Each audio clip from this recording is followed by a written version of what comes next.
everyone, it's Dr. Ellie with her pod, I Heal Kids. And if you don't know me, my practice is Middle Path Integrative Pediatrics in Asheville, North Carolina. And I serve kiddos 0 to 21 with holistic pediatrics. And I also do functional medicine for kiddos that are 2 to 102. So if you need any of that, feel free to reach out. And today I'm very excited. We're here with Lynn Player, who is an amazing neurofeedback expert and tutor. And Lynn Player brings over 2 decades of dedicated experience in supporting neurodivergent youth. She has an amazingly strong commitment to forging meaningful connections with students and families. She's passionately delivering and advocating for top-tier services. And Lynn holds a certification in neurofeedback from BCIA and is a national board certified teacher, which is pretty awesome, I think. She earned a master's degree in special ed from Western Carolina University and has dedicated 15 years to delivering special ed services within North Carolina's public schools. So welcome, Lynn. Thank you. I'm excited to be here. Me too. Okay, let's go ahead and jump right in. So I want to just get right to the meat of it right away. So can you just explain for people, like, what is neurofeedback? How does it work in simple terms for parents? And what does it even look like? Yeah, a lot of people don't quite understand it, so I'm happy to explain. So first of all, when you come in, I will place sensors on your head, and then what I'm doing in a session is measuring your brain waves. So nothing is going into your brain. I'm simply measuring your brain waves the way you would maybe measure a pulse, right? So some people are concerned that things are going in, but that's not the case. And then based on your baseline data and what your brainwave patterns are looking like, I create a protocol that will help improve the efficiency of your brainwave activity. So you sit in a cozy chair and you watch a show while I'm measuring and recording your brainwaves. I set a protocol on my software, and as you're meeting the protocol, the screen is bright and clear, and that's the visual part of it. And as you're deviating from the protocol, the screen starts to fade, okay? And then the volume will also fade as you go in and out of meeting the needs of the protocol. And so that's a little complicated, but I like to think of it as that game we play when we were kids, like hot or cold, where you hide something around the room and you're like, oh, that's hotter, hotter, hotter, or colder, colder if you get away from it. And neurofeedback is just a little bit like that, in that you receive feedback when you're closer to making the brainwave pattern that I'm trying to get you to make, if that makes sense. During the session, you just sit back and relax, and your brain does the work. You don't actually have to try too hard. Okay, so super good points. First of all, I love that you brought up nothing's going in. So, there's no crazy sci-fi rewiring in that way where like signals are getting placed inside brains, which would be super creepy. So thank goodness for that. And I love that it's a super comfy setting. You just kind of kick back and relax. And it sounds like what's happening is the brain is almost kind of like training itself in a way to reorient towards whatever you're focusing on. Like maybe, well, I'll ask you, what kinds of issues does this help in children? Is it like ADHD, anxiety, learning disabilities? What can this help with exactly? Lots of things. So neurofeedback can help both children and adults, and I work with both. But like you said, my background is mostly in special education, and so I tend to focus more on children and learning.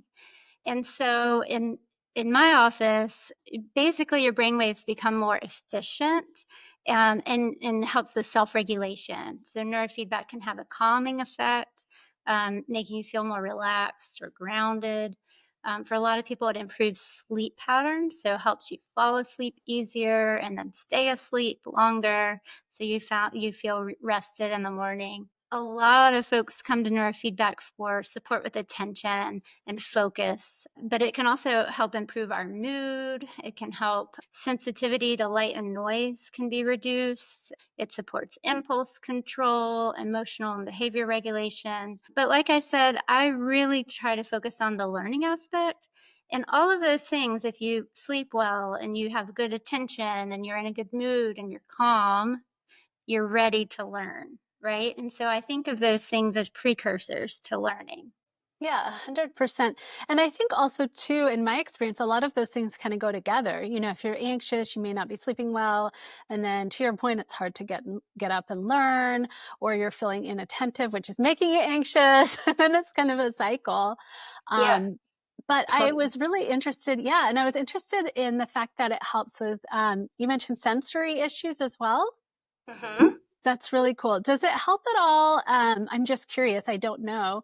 Does it help at all with kiddos with texture issues, like when they're, especially around food?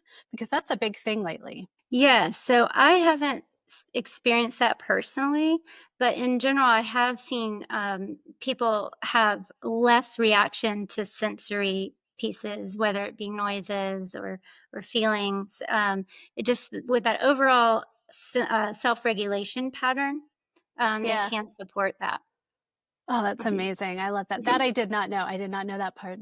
Do you want to share any specific success stories with us? Absolutely. Okay. And I'll just tell you kind of how I got started in this was I was a special education teacher and had many students coming through my classroom. And I started noticing a pattern. I would have these kids come into my classroom, and all of a sudden they could do things that they couldn't do before, either in reading or math, or even just coming in and sitting down and being ready to learn. And over again, I would hear from their parents, oh, yeah, we just started neurofeedback. And, something in my brain just kind of clicked, huh, what is that? So that was 15 years ago. And so in 2016, I did all the work to become certified and so that I could have that in my own classroom. So I was doing neurofeedback in my classroom. But a success story from recently, I had a student who came in with her mom, and she really struggles with inattention, impulsiveness, was in school having lots of behavioral regulation issues, and even had to be sent home from school a few times because of her behavior. And Mm. her parents had tried lots of ADHD medication and did, several different trials and just felt like the side effects were not working for her. And so they came to me, and after about 40 sessions of neurofeedback with connected learning, her symptoms went from rating them as always severe problems to occasionally mild problems. And so this student now is in the next grade and is able to be in school and is generally happy at school and at home, remaining in the classroom and like being prepared to learn. So that was a big change from some of the meltdowns and, you know, struggles that they were having this time last year. Yeah, I mean, that's really amazing to think about that we can actually kind of heal our brains from within. We can heal ourselves versus using a pharmaceutical. Not that there may be times where, people do need to use it. However, to your point, there are some side effects. Commonly I'll see weight loss and inability to sleep or difficulty falling asleep at the very least. Sometimes there's irritability when the medication wears off. There's some other rare side effects, that are not as easy. Well, those aren't really easy to deal with, but some that are a little bit more severe that we've noticed over the years as well too, such as like neurological things that can happen. And sometimes in boys, they can even get, rarely, if you're with a kid, cover their ears, but very rarely they can get priapism, which is where you get a sustained erection that you have to go to the ER for. And that's really uncomfortable. And it sounds kind of silly to even Hmm. talk about it in this Yeah. context, but it is an emergency. And so there are a lot of strong side effects. And if there are other ways to approach it, or maybe, in conjunction so that you're on less medication, I think that's great. That kind of leads me to my next question I wanted to ask you. So I have a sense that this complements a lot of other therapies, but what do you think? Do you think it complements like nutrition and mindfulness? What I do, functional integrative medicine, anything like that? Absolutely. I think it's important to understand the interconnectedness of the body, including the brain, and that our symptoms are connected to some kind of imbalance typically that's going on in our body. And so I believe that neurofeedback can help general overall well-being. And, obviously it includes diet and nutrition. And there's a lot of discussion now about the gut and the mind connection. And I know there's a lot of research out there. And, the words are that, when the gut is working better, your brain works better. And I believe that. So I Hmm. actually encourage my clients to also do some food sensitivity testing, just to find out, to rule out if there's any food sensitivities going on. But also, there's so many other things like hydration is very important for brain function.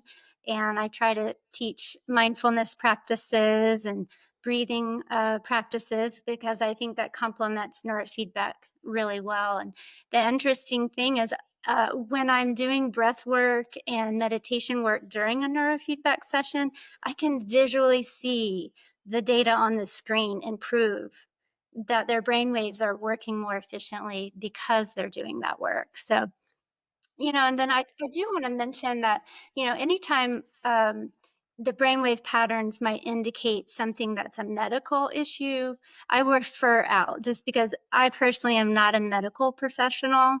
And so sometimes there are indicators that there might be a thyroid thing going on, or there might be a blood sugar thing going on. And at that point, I ask my clients to explore that with their doctor. Okay. Okay, that's really good to know because I don't think that I knew that you could actually see indicators. So it's the actual brain waves will indicate that possibly there's an underlying medical concern that you would need to see. Sometimes. That's fascinating. Yeah, for And does example, yeah. oftentimes someone who's had a traumatic brain injury in their past, you can see in the site that maybe was impacted, oftentimes there's really high delta waves at that same spot. And that's Mm. an indication that there's some inflammation there that still needs to be worked out. And, it's never, neurofeedback is never used to diagnose, but like I said, they can be indicators of medical issues that then, I encourage folks to go get them checked out. Okay, perfect. And I could, from my perspective, everything that you're talking about, 100% makes sense to me, right? Because I live in the world of inflammation, along with pediatrics, chronic illness, and extending longevity, vitality. And there is a huge connection between the gut and the brain. The way Mhm. that we eat, well, first of all, it's kind of funny to even think about, but the food that we physically put in our body is literally building our bodies. So if we put kind of junk in the gasoline tank, it's not going to run very well. And it's also not going to build our bodies very well. So that's one part of it. And then the second part of it is things kind of get funky and the gut can get inflamed and you can get things like leaky gut. And Mhm. now we've got all kinds of inflammation, that's talking to the brain. And then that kind of is like this positive loop where we're like, now we're more inflamed and now we're more inflamed. And the body is like, I can't handle it. And Yeah, eventually it, affects our hormones and our stress levels, and our immune systems and all the rest. And so important. And I do think, if you are experiencing like something like inflammation in the brain, by all means, seek functional medicine because you may need regular medicine as well, but I think, at least from my perspective, functional medicine is something that's really important. And if you didn't know this, back in the day, functional medicine was actually called functional nutrition. So that's how it all kind of Mhm. started. So it is closely connected. Makes sense. Uh-huh. Yes, yes. And all those vitamins and minerals and all of the rest, like we need those to produce those neurotransmitters in our brains to stay focused and stay calm. So if you don't know what a Mhm. neurotransmitter is, for those people out there, it's just a chemical in our brains that helps us do things. And, a common one is serotonin, and that's like typically known as our like happy, calm chemical. And dopamine's like our typically known as our focus chemical, reward chemical. And, if you don't have the proper vitamins, you can't actually build those. So, I think the complementary aspect is so strong with neurofeedback. Definitely. Yeah. So you did kind of describe what happens a little bit during the neurofeedback session, but maybe you could say more about how does the training exactly lead to the lasting change? So, again, our brains are designed to maintain balance, just as our bodies are, but sometimes we get stuck in these patterns that don't serve us so well. And so we need a nudge to kind of get back in track. And so my example is like a roadmap. right? So say we're trying to drive from Asheville to Knoxville, Tennessee, okay? And of course, we would take I-40, right? Well, I-40 is closed. It has been since Hurricane Helene. So we can still get to Knoxville, but it's going to take us longer to get there, right? So we're going to take a Mm, back road and it's going to take us longer. But when I-40 reopens, which I heard it did this week, we'll see. interesting.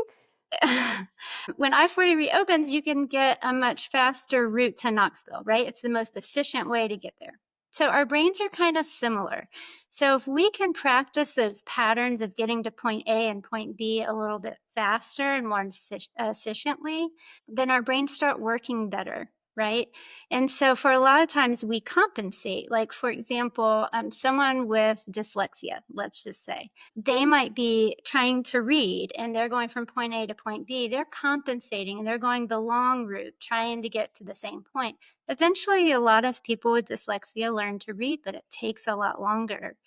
But with neurofeedback, you're strengthening that pathway, right? So that's opening up that most direct route. And then once you've created that route, I like to think it's like riding a bike. So once we learn to ride a bike, we can continue to do that as long as physically we can pedal and balance. But our brainwave patterns are like that too. Once we create that pattern, we can rely on those synapses to keep practicing and getting better. So our brains prefer to be on the most efficient route as possible. And so we're just kind of nudging it back onto I-40 or nudging it back into that most direct route as best we can.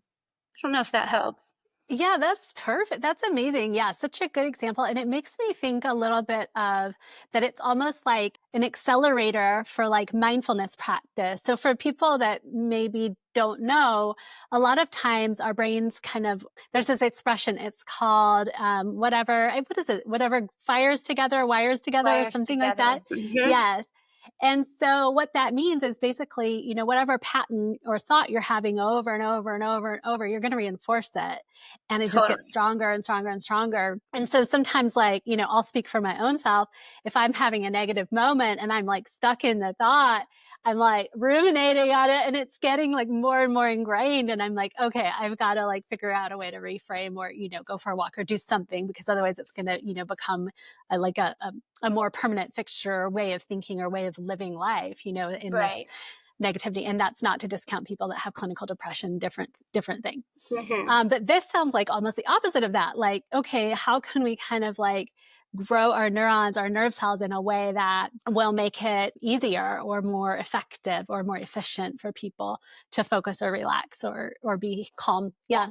The feedback that you receive helps you to get those pathways working, right? And reinforces those. And so you learn them and then you can keep practicing them and get better and better. That's amazing. Yeah. So what ages, I know you said kids and adults, but what ages Mhm. can kids like start or like, for adults out there, like how old, if you're in your 90s, can you still do neurofeedback or what are the ages Yes. that it's good for?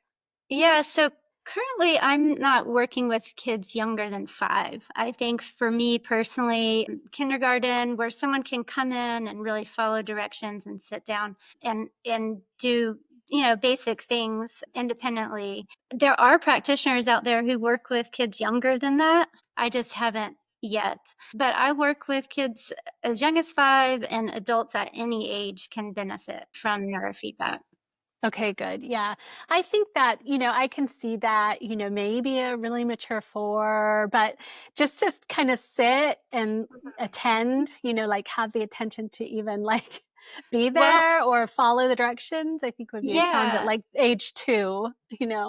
Yeah, so the Yeah. thing is you have to be able to sit and watch a show, right? So the feedback is coming to you on a screen.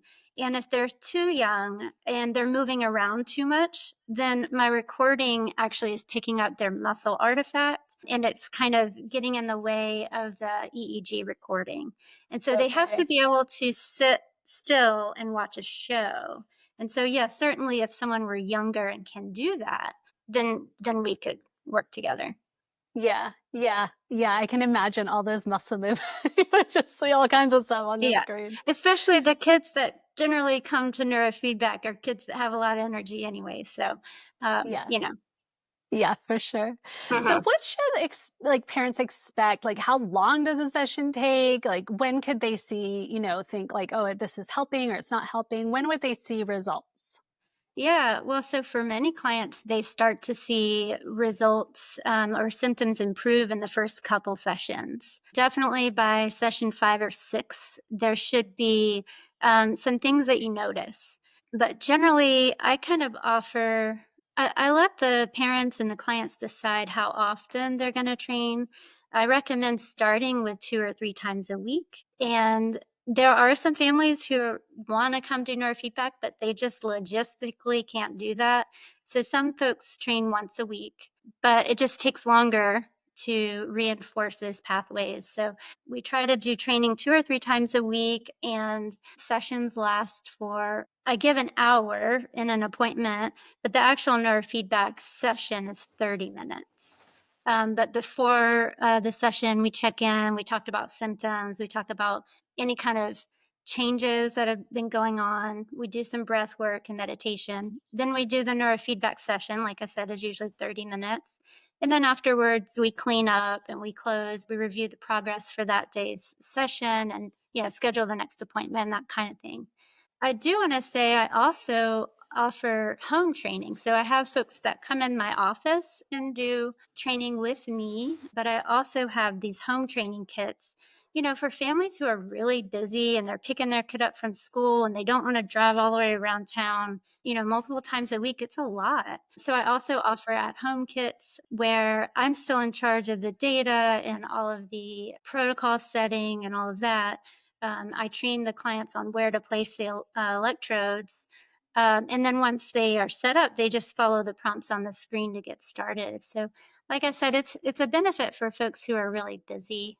Yeah, Yeah, exactly. Yeah, if they're not local or you have a lot going on in your life, which who doesn't? That's really cool right. that you can train at home as well. Yeah, that's really awesome. Are there any side effects that people need to worry about with neurofeedback? Yeah. There are some side effects. They're usually mild and they usually don't last very long. But occasionally you do have some side effects. And I would say the most often one that I see is that after a session, someone will have like a mild headache. And that's probably less than 10% of my clients, but sometimes it does come up. And if you think about it, your brain is just working really hard for that time. And so I think sometimes it's just a little bit of overload. Other times, yes, some people will say that they feel sleepy afterwards. Most people after a session say they just feel really calm. But occasionally, a protocol will make someone feel a little bit more emotional or moody. But anytime those side effects come up, I ask people to please tell me because I can usually make some changes to the protocol the next time so that they don't continue. Okay, perfect. Although I Mhm. guess if you're feeling really calm, you may want that side effect. You're Right. There like, definitely are positive Please. sides. Yeah, Mhm. like let's do that.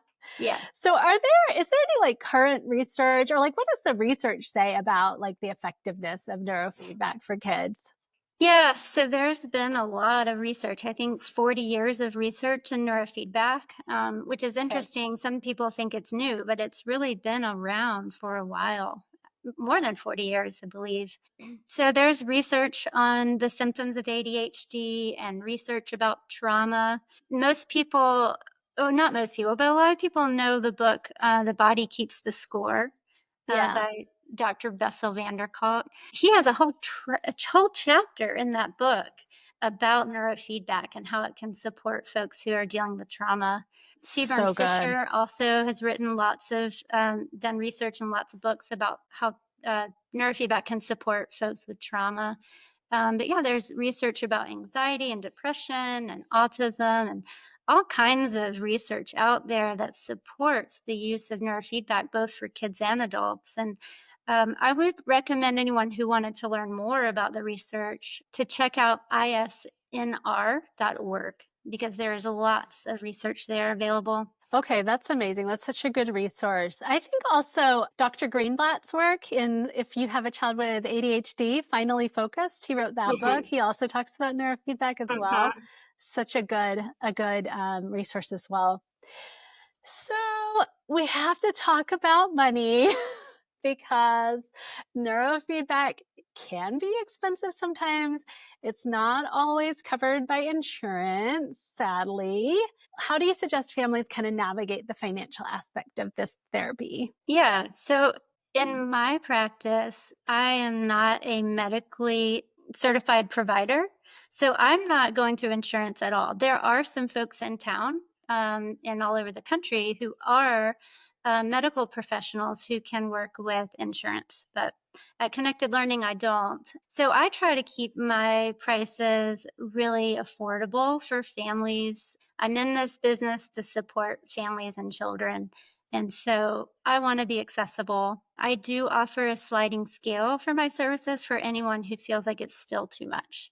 I love that. I love that you really care and you're really out there to just help people. And that's Mhm. why you're doing what you do, which is so good. Can you talk a little about You're welcome. And can you talk a little about like where do you see neurofeedback heading in the next 5 to 10 years? Like what are the new developments that parents should know about? I guess I would say that what I would like to see, which may not be a new development yet, but I would like to see neurofeedback be provided in the public schools for students who are struggling.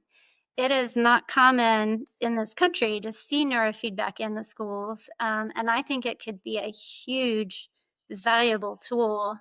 Kids who are struggling with trauma or stress, family issues, or they have disabilities or mental health concerns, you could go on and on. There are lots of folks who could benefit. So that would be a development that I hope to see in the Yeah. next couple years. Yeah, I love that.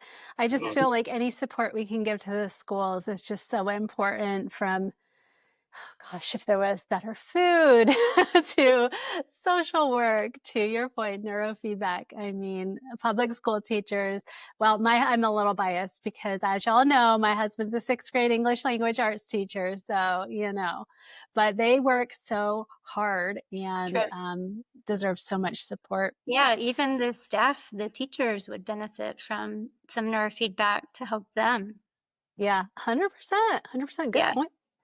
So, Lynn, this was so fun, and I could talk to you all day, but I know you have stuff to do and you're a very busy lady. So, do you want to just share with us, like, where can people find you? absolutely. The best place to get started would be my website, which is www.connectedlearningavl.com. So my email is lynn@connectedlearningavl.com. My office is downtown. If you're familiar with Wall Street, downtown Asheville, near the Early Girl Cafe. My office is just upstairs from there at 12 and a half Wall Street. I also have a phone number, which is 828-407-0380. And you could call me or text me or email me. But definitely the website would be the first place to go so you could read a little bit more about what I'm doing. Okay, amazing. And we'll link all of that in the show notes, of course. And thank you so much for being here. I hope you can be on again and talk about more things, all neurofeedback and or Orton Gillingham, which I know you also do for another episode. Yeah. But that'll wrap it up for today. Cool. And all of y'all out there, I am Dr. Ellie. If you don't know me, I'm with Middle Path Integrated Pediatrics, and I serve kids 0 to 21 for holistic peds and kiddos 2 to 102 for functional medicine. And if you need neurofeedback, please reach out to Lynn as well. Okay, wishing you well, guys. Bye.